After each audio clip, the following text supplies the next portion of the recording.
आज की वीडियो में हम डिस्कस करेंगे program structures in microprocessor. हम लोग यूनिट 4 में अभी बात कर रहे हैं और यूनिट 4 में फंडामेंटल्स देख चुके हैं प्रोग्रामिंग के क्या होते हैं। हम लोगों ने लास्ट वीडियो में फ्लो चार्ट के बारे में भी स्टडी किया था और कुछ सिंपल प्रोग्राम्स को देखा था। आज की वीडियो में हम लोग डिस्कस करने जा रहे हैं कि प्रोग्रामिंग स्ट्रक्चर्स क्या होते हैं, कैसे होते हैं प्रोग्रामिंग स्ट्रक्चर्स और इनका क्या यूज़ है होता है प्रोग्राम को बनाने में। तो आइए शुरू करते हैं। चलिए हम लोग बात कर रहे हैं स्टैंडर्ड प्रोग्रामिंग स्ट्रक्चर्स।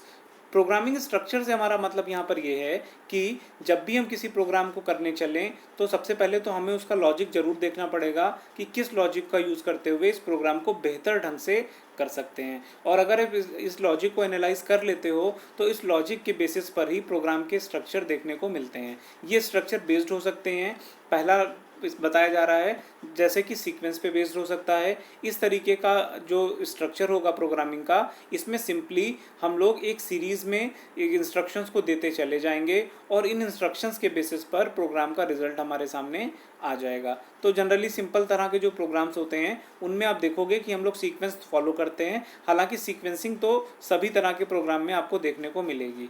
दूसरे प्रोग्रामिंग स्ट्रक्चर की अगर बात करें तो वो है डिसीजन और सिलेक्शन। डिसीजन लेना मीन्स कुछ ऐसे प्रोग्राम्स आप देखोगे जिसमें आपको डिसीजन लेना पड़ेगा।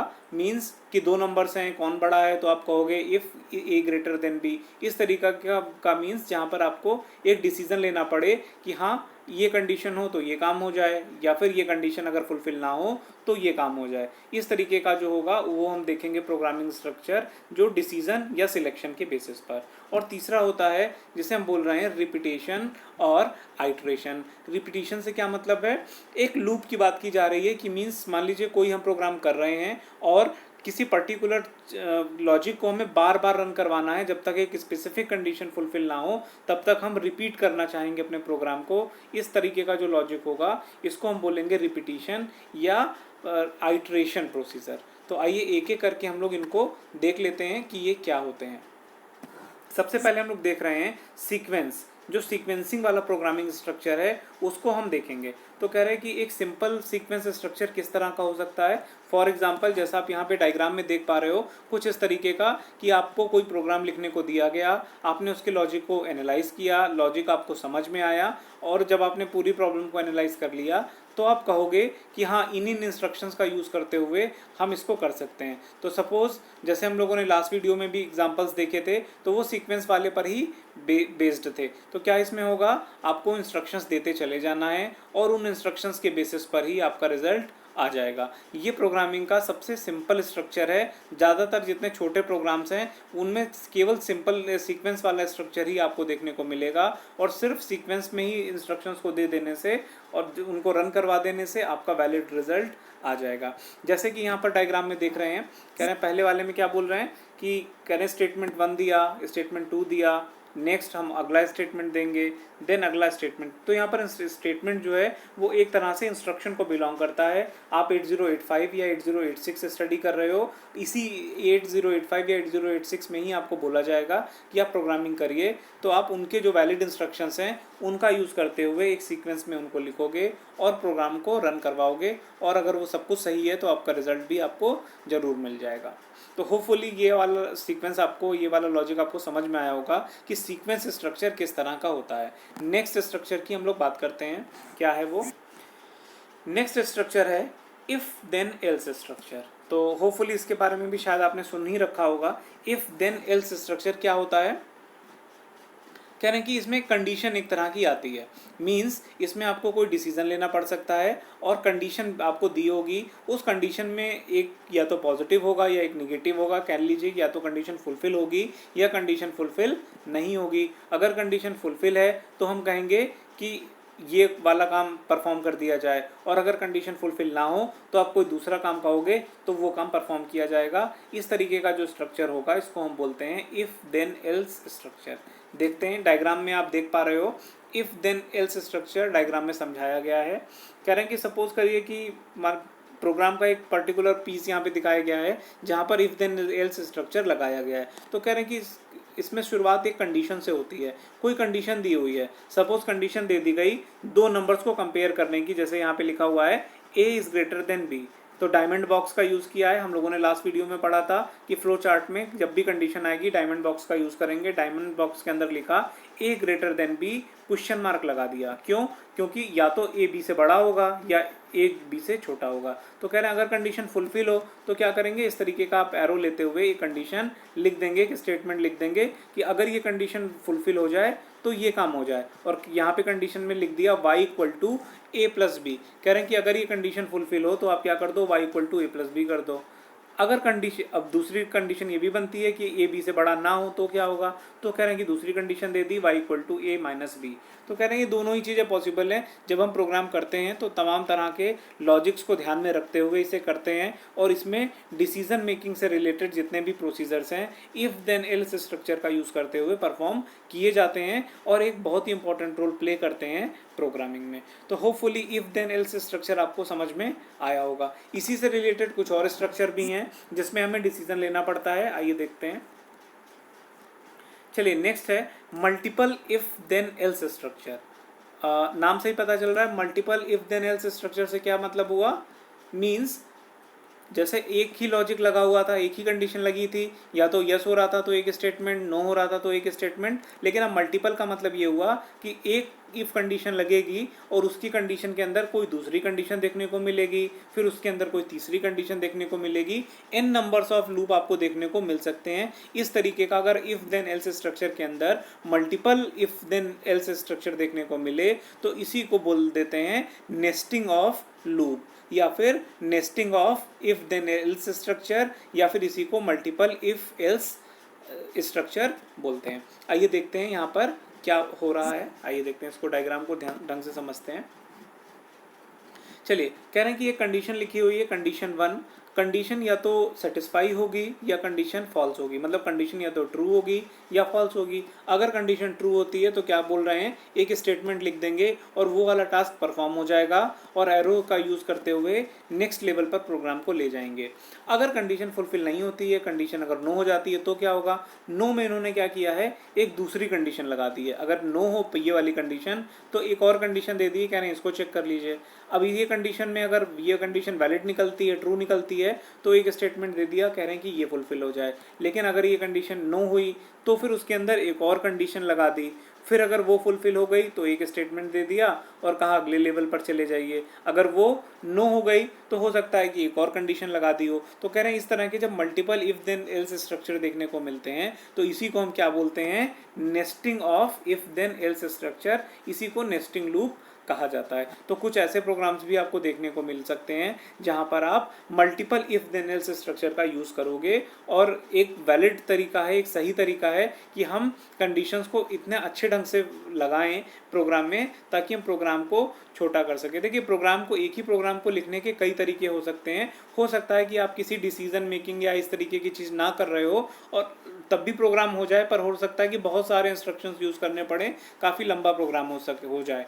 लेकिन अगर हम कोई वैलिड कंडीशन जानते हैं, कोई वैलिड स्ट्रक्चर जानते हैं, उसका यूज़ करते हैं, तो बड़ी प्रॉब्लम एक छोटे से ही लूप में यूज़ समा सकती है और उसी में उसको यूज़ किया जा सकता है। होपफुली ये वाली बात आप समझ गए होंगे। चलिए नेक्स्ट अब हम लोग बात करते हैं। चलिए नेक्स्ट आता है while do loop. While loop क्या होता है, आइए देखते हैं व्हाइल लूप के बारे में। व्हाइल लूप एक लूप है, ये क्या करता है कि जब तक एक कंडीशन फुलफिल ना हो जाए तब तक उसको रन करवाने की बात करता है। व्हाइल लूप में अगर हम देखें तो कह रहे हैं कि it is used to indicate that we want to do some actions as long as some condition is present. कह रहे हैं कि जब तक एक कंडीशन मौजूद रहे तब तक वो जो चीज़ है वो लगातार कंटिन्यू होती रहे। कैसे, इस डायग्राम के थ्रू इस बात को समझिए। क्या कह रहे हैं इसमें, कह रहे हैं कि सपोज वैसे ही एक कंडीशनल बॉक्स लगा हुआ है, एक डायमंड बॉक्स हमने लगाया, इसके अंदर एक कंडीशन दी हुई है, कंडीशन या तो यस होगी या नो होगी। तो कह रहे हैं अगर कंडीशन यस हो गई तो आप कोई स्टेटमेंट देते हो और लूप को घुमा करके वापस वहीं पहुंचा देते हो। तो ऐसा क्या होगा यहाँ पर, यानी कि कंडीशन जब तक ऐसे फुलफिल करती रहेगी तब तक ये लूप चलता रहेगा। लूप से बाहर कैसे निकलेंगे, कंडीशन को इस तरह से सेट किया होगा कि कभी ना कभी तो ये नो होगा, और जब नो होगा तब हम प्रोग्राम को नेक्स्ट लेवल पर ले करके जाएंगे। तो इस तरीके का जहाँ पर भी सिचुएशन आता है जहाँ पर हम मल्टीपल टाइम सेम कंडीशन को चेक करना चाहते हैं, वहाँ पर वाइल डू लूप का यूज़ किया जाता है। तो मैं होपफुली समझता हूँ कि आप में से कई लोग ऐसे होंगे क्लास में जिन्होंने सी प्रोग्रामिंग जरूर पढ़ी होगी। अगर सी प्रोग्रामिंग आपने पढ़ी है तो ये सारे स्ट्रक्चर्स हो सकता है ज़रूर आपने पढ़े होंगे, और अगर पढ़े हैं तो बहुत आसानी से समझ में आ रहे होंगे। हालांकि अगर किसी ने नहीं भी पढ़ा है तो यहाँ पर ज़रूर इन बातों को समझ लीजिए। ये प्रोग्रामिंग का बिल्कुल बेसिक है, ये सारी बातें आपको बिल्कुल पता ही होनी चाहिए, ये सारे स्ट्रक्चर पता होने चाहिए। इन्हीं के बेसिस पर आप प्रोग्राम को कर पाएंगे। अगर नहीं पता है तो प्रोग्राम का लॉजिक लगाने में आपको दिक्कत हो सकती है। तो हम लोगों ने पहले क्या पढ़ा, हम लोगों ने पढ़ा था इफ देन एल्स स्ट्रक्चर, फिर हम लोगों ने multiple if then else structure पढ़ा, अब हम लोग पढ़ रहे हैं वाइल डू स्ट्रक्चर। तो ये बात भी समझ गए होंगे कि हमने इसमें मल्टीपल टाइम को लूप को रन करवाया है, तब जा करके ये कंडीशन फुलफिल हुई है। इसका फॉर्मेट यहाँ पर दिया हुआ है, तो फॉर्मेट तो एकदम सिंपल है। कह रहे हैं कि इसमें क्या हो रहा है, वाइल लिख करके कंडीशन लिख देते हैं, और कंडीशन के बाद लिख देते हैं डू, मीन्स वाइल एक कंडीशन दी और कह देते हैं डू मतलब करो। वाइल एक कंडीशन दी और कह दिया डू, करते रहिए। कब तक करते रहिए, जब तक कंडीशन फुलफिल करे तब तक करते रहिए, जब कंडीशन फुलफिल ना करे तो बाहर निकल आइए। इस तरीके का जो स्ट्रक्चर है इसको हम बोलते हैं वाइल डू स्ट्रक्चर। चलिए नेक्स्ट हम लोग बात करते हैं एक और स्ट्रक्चर, इसी से रिलेटेड, नाम है इसका रिपीट। चलिए क्या है स्ट्रक्चर, स्ट्रक्चर यहाँ पे दिया हुआ है। स्ट्रक्चर कह रहे हैं रिपीट अंटिल स्ट्रक्चर। कैसा स्ट्रक्चर है ये, यहाँ पर दिया हुआ है। कह रहे हैं कि कोई स्टेटमेंट जैसे कि दिया हुआ था, यहाँ पर एक स्टेटमेंट दिया हुआ है, स्टेटमेंट के बेसिस पर एक कंडीशन लगाई हुई है। अगर कंडीशन यस होती है तब तो आप बाहर निकल जाइए, जब तक कंडीशन फुलफिल ना करे तब तक आप सेम चीज़ को रिपीट करते चले जाइए। देखिए सारे लॉजिक एक दूसरे से जुड़े हुए हैं, सब में थोड़ा थोड़ा सा चेंज हो रहा है, उसके बेसिस पर इनको अलग अलग नाम दे दिए गए हैं। तो जैसे कि ये रिपीट अंटिल स्ट्रक्चर है, तो इसमें क्या कह रहे हैं, इसका स्ट्रक्चर यहाँ पे दिया हुआ है। आप लिखोगे रिपीट, स्टेटमेंट दे दोगे, आगे लिखा अंटिल और एक कंडीशन। मीन्स एक पर्टिकुलर स्टेटमेंट को बार बार रिपीट करवाना चाहते हैं, उसको हमने पहले लिख दिया, और उसके बाद अंटिल करके कंडीशन लिख दी कि कब तक रिपीट करता रहे, जब तक अंटिल में कंडीशन जो दी है जब तक वो कंडीशन फुलफिल करती रहेगी तब तक आप उसको रन करते रहिए। डायग्राम बाकी बना देंगे, इस डायग्राम से इस बात को आसानी से समझा जा सकता है। चलिए नेक्स्ट हम लोग बात करते हैं, चलिए नेक्स्ट अब हम लोग बात करते हैं असेंबली लैंग्वेज स्ट्रक्चर्स की। चलिए असेंबली लैंग्वेज स्ट्रक्चर को जानने से पहले कुछ बेसिक प्रोग्राम्स को हम लोग देख लेते हैं, और क्योंकि जो बात हमने पढ़ी है उससे रिलेटेड कुछ हम लोग प्रोग्राम भी देखना जरूरी है, उन प्रोग्राम्स को देख लेते हैं पहले। तो कुछ प्रोग्राम तो हमने लास्ट वीडियो में देखे थे, तो उसके बाद के प्रोग्राम्स हम लोग अब देखते हैं। चलिए एक प्रोग्राम यहाँ पर दिया हुआ है, इसको देख लेते हैं क्या है इस प्रोग्राम में।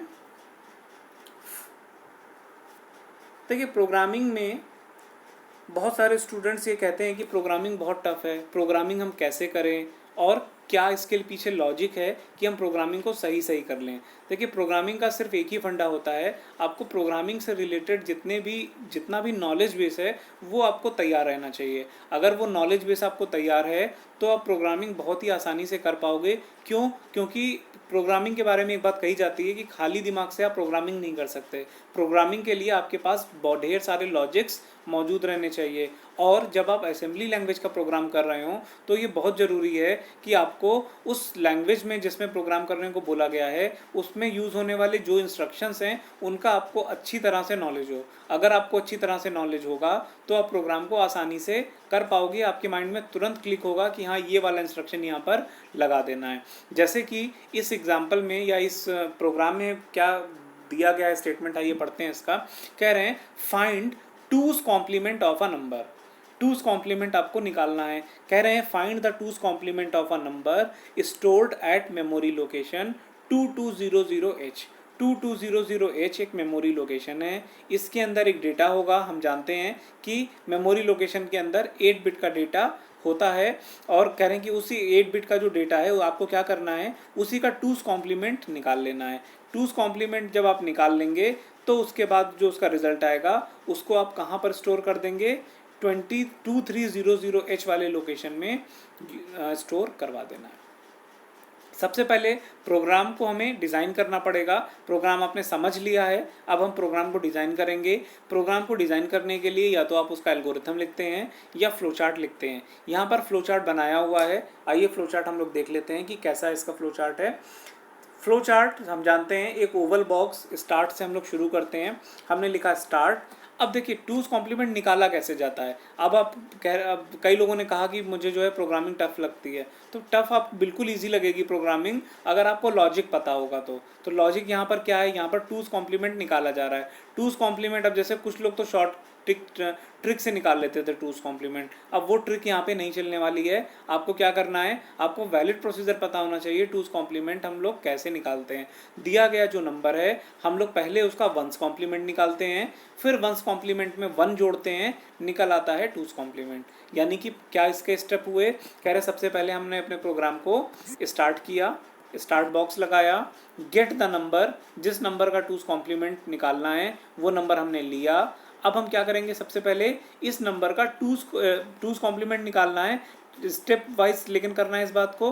पहले हमें वंस कॉम्प्लीमेंट निकालना पड़ेगा, हम वंस कॉम्प्लीमेंट निकाल लेंगे। और वंस कॉम्प्लीमेंट निकालेंगे कैसे, 8085 और 8086 दोनों में ही कॉम्प्लीमेंट निकालने के लिए इंस्ट्रक्शन मौजूद है। आप उससे कॉम्प्लीमेंट कर देंगे नंबर का कॉम्प्लीमेंट निकल आया। लेकिन आपको निकालना क्या है, टूज कॉम्प्लीमेंट। वंस कॉम्प्लीमेंट में अगर 1 जोड़ दिया जाए तो टूज कॉम्प्लीमेंट निकल आता है। वंस कॉम्प्लीमेंट निकल आया, 1 जोड़ दीजिए, क्या आ जाएगा, टूज कॉम्प्लीमेंट आ जाएगा। जो रिजल्ट आया उसको आप स्टोर कर दीजिए, प्रोग्राम को स्टॉप कर दीजिए या एंड कर दीजिए। इस तरह से फ्लो चार्ट आप लिख लोगे और फ्लो चार्ट को लिखते ही बात आपको आसानी से समझ में आ जाएगी। होपफुली ये बात समझ में आई होगी। अब इसका प्रोग्राम देख लेते हैं। चलिए, प्रोग्राम में लिखा हुआ है, पहला स्टेप है, लिखा है LDA 2200H। देखिए ऊपर स्टेटमेंट में ये बात बोली गई थी कि 2200H एक मेमोरी लोकेशन है, इस लोकेशन के अंदर जो डेटा है उसका आपको टूज कॉम्प्लीमेंट लेना है। तो हम क्या कर रहे हैं, इस नंबर को जो 2200H एक मेमोरी लोकेशन था, इस लोकेशन के अंदर जो डेटा है पहले हम उसको एक्यूमुलेटर में लेकर के आ रहे हैं। तो हमने कौन सा इंस्ट्रक्शन यूज़ किया, लोड एक्यूमुलेटर। क्या है नाम है इंस्ट्रक्शन का, LDA, लोड एक्यूमुलेटर 2200H लिखा। 2200H वाले मेमोरी लोकेशन के अंदर जो डेटा है वो लोड होकर के एक्यूमुलेटर में आ जाएगा। अब हमको क्या करना है, हमें इस नंबर का पहले वंस कॉम्प्लीमेंट निकालना है। तो वंस कॉम्प्लीमेंट या कॉम्प्लीमेंट निकालने के लिए इंस्ट्रक्शन होता है CMA कॉम्प्लीमेंट एक्यूमुलेटर। CMA का क्या मतलब होता है, कॉम्प्लीमेंट एक्यूमुलेटर। एक्यूमुलेटर में अब वो नंबर था जिसका निकालना था, आपने क्या किया, उसी का कॉम्प्लीमेंट ले लिया, CMA लगा दिया, कॉम्प्लीमेंट हो गया और कॉम्प्लीमेंट होकर के एक्यूमुलेटर में ही सेव कर दिया गया। यानी कि वंस कॉम्प्लीमेंट आ गया है और एक्यूमुलेटर में सेव भी हो चुका है। अब अगर एक्यूमुलेटर में जो नंबर सेव है उसमें हम +1 कर दें तो क्या हो जाएगा, टूज कॉम्प्लीमेंट निकल आएगा। इंस्ट्रक्शन क्या यूज़ कर रहे हैं, ADI01H। ADI ये कौन सा इंस्ट्रक्शन होता है, ये एडिशन इंस्ट्रक्शन होता है। हम लोगों ने एडिशन इंस्ट्रक्शन पढ़ा था, ऐड करके हम लोग लिखते थे, ऐड इंस्ट्रक्शन होता था। लेकिन क्योंकि आपको 0-1 यहाँ पे डेटा दिया हुआ है तो अब ये क्या बन गया, तो ये बन गया इमीडिएट एड्रेसिंग मोड वाला एग्जाम्पल, यानी कि इंस्ट्रक्शन हो गया ADI। यहाँ पर ADI इंस्ट्रक्शन हम यूज़ करेंगे, ADI 01। एक्यूमुलेटर में जो कंटेंट है उसमें +1 कर दीजिए। एक्यूमुलेटर में था क्या, वंस कॉम्प्लीमेंट था, उसमें 1 जोड़ दिया, रिजल्ट जो आएगा वो एक्यूमुलेटर में ही स्टोर होगा। यानी कि अब एक्यूमुलेटर में क्या आ चुका है, अब एक्यूमुलेटर में टूज कॉम्प्लीमेंट आ चुका है। और अब हमें क्या करना है, अपने इस जो रिज़ल्ट आया है इस रिज़ल्ट को हम अब स्टोर करवा देंगे। और ये रिज़ल्ट जब स्टोर हो जाएगा तो हमारा प्रोग्राम भी ख़त्म हो जाएगा। हम प्रोग्राम में हाल्ट, अगला पॉइंट लगा करके क्या करेंगे, हाल्ट कर देंगे और प्रोग्राम ख़त्म हो जाएगा। तो देखा, लॉजिक अगर आपको पता है, इंस्ट्रक्शन आपको पता है तो प्रोग्राम कितना आसानी से हो जाता है और आप इसको बहुत ही आसानी से कर सकते हैं। चलिए बात करते हैं अगले प्रोग्राम की, देखते हैं उसमें क्या हो रहा है। चलिए अगला प्रोग्राम देखते हैं। ये लिखा हुआ है अगला program, draw the flow chart and write an assembly language program in 8085 to find out largest number among 3 numbers and store the result in memory location 9100H। क्या करना है, कह रहे हैं कि 3 नंबर्स यहाँ पर दिए हुए हैं, उन 3 नंबर में कौन सा नंबर लार्जेस्ट है, कौन सा नंबर बड़ा है, उसको हमें निकालना है। और उस नंबर को निकालने के लिए आपको क्या करना है, फ्लो चार्ट बनाना है और असेंबली लैंग्वेज प्रोग्राम लिखना है। तो यहाँ पर मैंने फ्लो चार्ट तो नहीं बनाया है, तो फ्लो चार्ट आप लोग खुद से ट्राई करिएगा, नहीं समझ में आए तो मुझे बताइएगा। हम लोग यहाँ पे प्रोग्राम डिस्कस करते हैं और प्रोग्राम समझ में आएगा तो फ्लो चार्ट तो आसानी से बना ही लेंगे। चलिए देखते हैं कैसे हो रहा है। यहाँ पे कह रहे हैं देखिए 3 नंबर्स हैं आपके पास, तो 3 नंबर को इन्होंने क्या किया है, सबसे पहले 3 नंबर्स को कहीं पर स्टोर करवा लिया है। कहाँ पर स्टोर करवाया है, इंस्ट्रक्शन लिखा हुआ है, पहला इंस्ट्रक्शन दिया MVI M,38H। मान देखिए, अब क्योंकि यहाँ पे 3 नंबर दिए गए हैं तो आपको 3 नंबर या तो प्रोग्राम में दिए होंगे, नहीं दिए हैं तो आपको 3 नंबर मानने पड़ेंगे और उनका यूज़ करते हुए प्रोग्राम को करना पड़ेगा। नंबर स्टेटमेंट में नहीं लिखे हुए थे तो हमने 3 नंबर मान लिए, अब हम इनका यूज़ करते हुए प्रोग्राम को करेंगे। लिखा हुआ है MVI A,38H। क्या करेगा ये इंस्ट्रक्शन, मूव करेगा पहला डेटा 38H, पहला नंबर 38H दिया हुआ है, इसको A में यानी कि एक्यूमुलेटर में स्टोर कर लेगा। A की वैल्यू हो जाएगी 38H। दूसरा इंस्ट्रक्शन दिया हुआ है MVI B,25H। दूसरा नंबर 25 मान लिया, इसको हमने रजिस्टर B में स्टोर करवा दिया। तीसरी वैल्यू हमने मानी 40H और इसको हमने स्टोर करवा लिया C में, इंस्ट्रक्शन दे दिया MVI C,40H। तीनों ही MVI वाले इंस्ट्रक्शन यूज़ हो रहे हैं, इमीडिएट एड्रेसिंग मोड को ये बिलोंग करते हैं क्योंकि इंस्ट्रक्शन के साथ डेटा मौजूद है। तो A और ABC 3 रजिस्टर्स, A हमारा एक्यूमुलेटर होता है और B और C हमारे जनरल पर्पज़ रजिस्टर हैं 8085 में। इन तीनों में ABC में हमने 3 नंबर्स को स्टोर कर लिया। अब हमें प्रोग्राम लिखना है ताकि इनमें से जो बड़ा नंबर है वो एज अ रिजल्ट डिस्प्ले हो जाए। चलिए देखते हैं क्या करते हैं, देखिए समझिएगा। हमने यहाँ पे इंस्ट्रक्शन हम लिखा CMP-B। देखिए मैंने फिर एक बात मैं दोबारा से कहूँगा कि प्रोग्रामिंग को समझने से पहले ये ज़रूरी है कि रिस्पेक्टिव प्रोसेसर के आपको इंस्ट्रक्शंस आते हों। अगर आपको इंस्ट्रक्शन आते होंगे तो प्रोग्राम करना आसान होगा। चलिए हमने A B C में वैल्यूज़ को स्टोर कर लिया, A B C की वैल्यू आ गई है, तीनों में हमको लार्जेस्ट नंबर निकालना है। हमने कमांड दिया है CMP-B।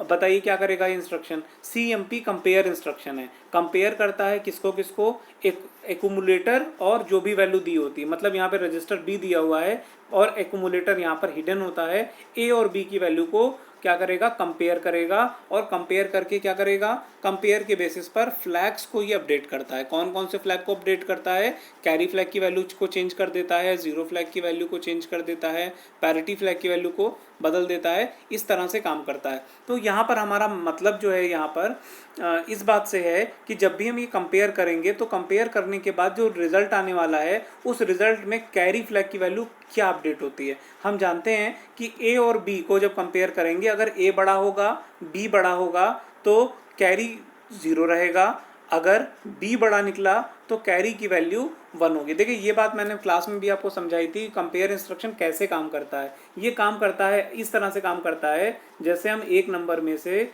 दूसरे नंबर को घटा रहे हो।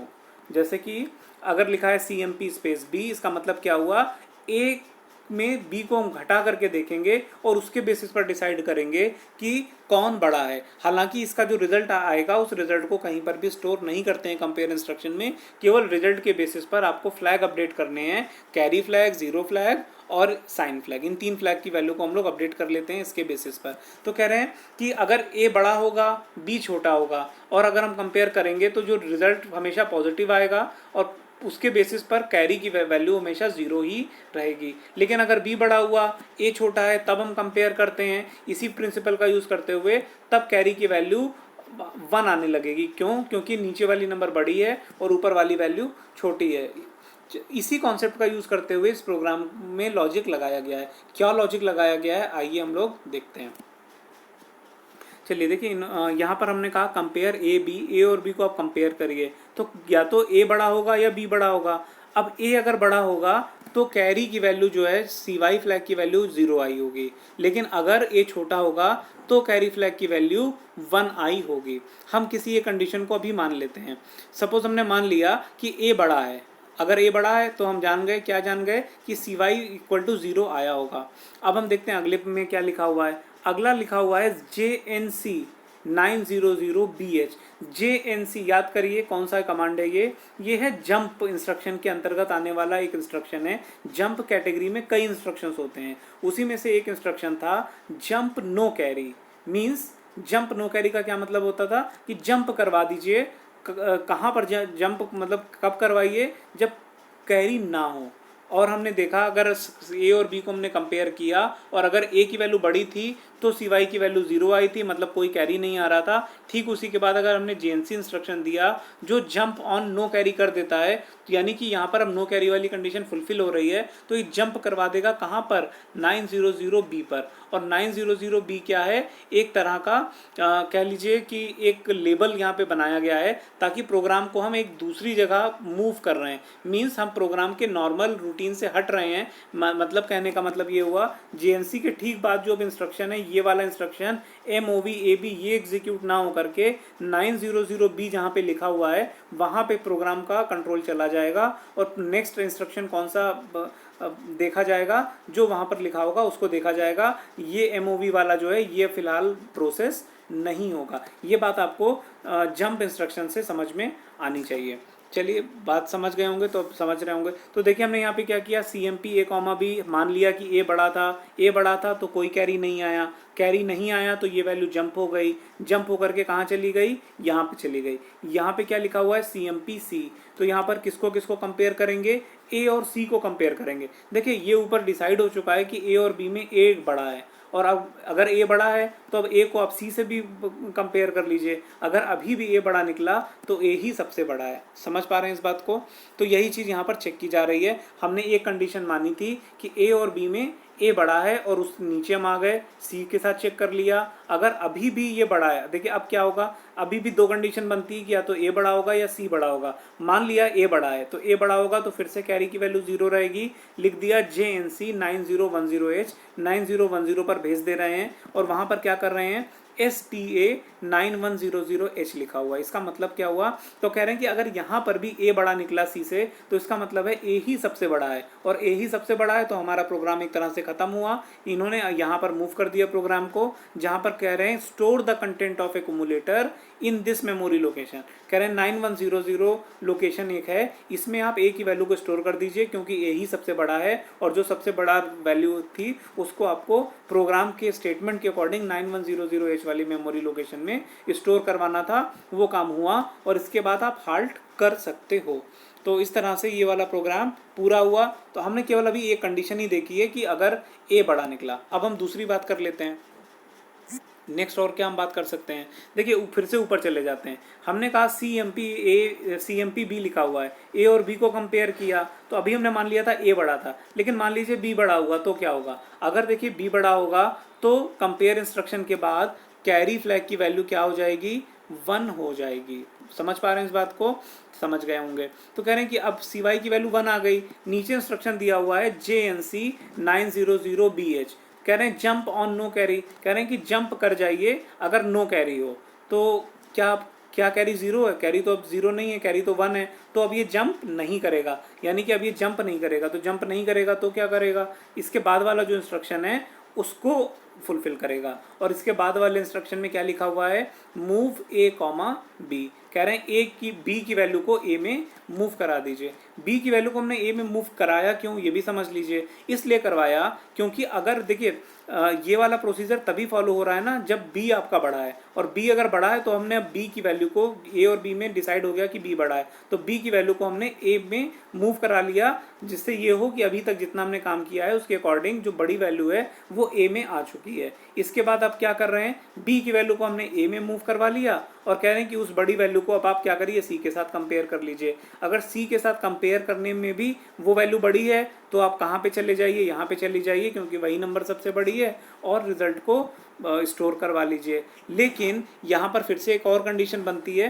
कि आपने B जो बड़ा था उसकी वैल्यू को A में कर लिया था और नीचे अब उसको आप C के साथ कंपेयर कर रहे थे। हो सकता है कि C की वैल्यू बड़ी हो, तो अगर यहाँ पर C की वैल्यू बड़ी होगी तो फिर यहाँ पे फिर से कैरी की वैल्यू 1 आ जाएगी और ये JNC वाला जो कमांड है ये एग्जीक्यूट ना हो करके ये वाला एग्जीक्यूट होगा। क्यों? क्योंकि ये वो कंडीशन होगी जब c की वैल्यू सबसे बड़ी हो जाएगी। c की वैल्यू को हम a में मूव करवा लेंगे और बाद में a की वैल्यू को, क्योंकि a में ही सबसे बड़ी नंबर है, उसको हम कहाँ पर ले जाएंगे? 9100h में ले जाएंगे, ताकि आपका जो सबसे लार्जेस्ट नंबर है वो यहाँ पर चली जाए। और इस तरह से हमारा प्रोग्राम जो है वो ख़त्म होगा।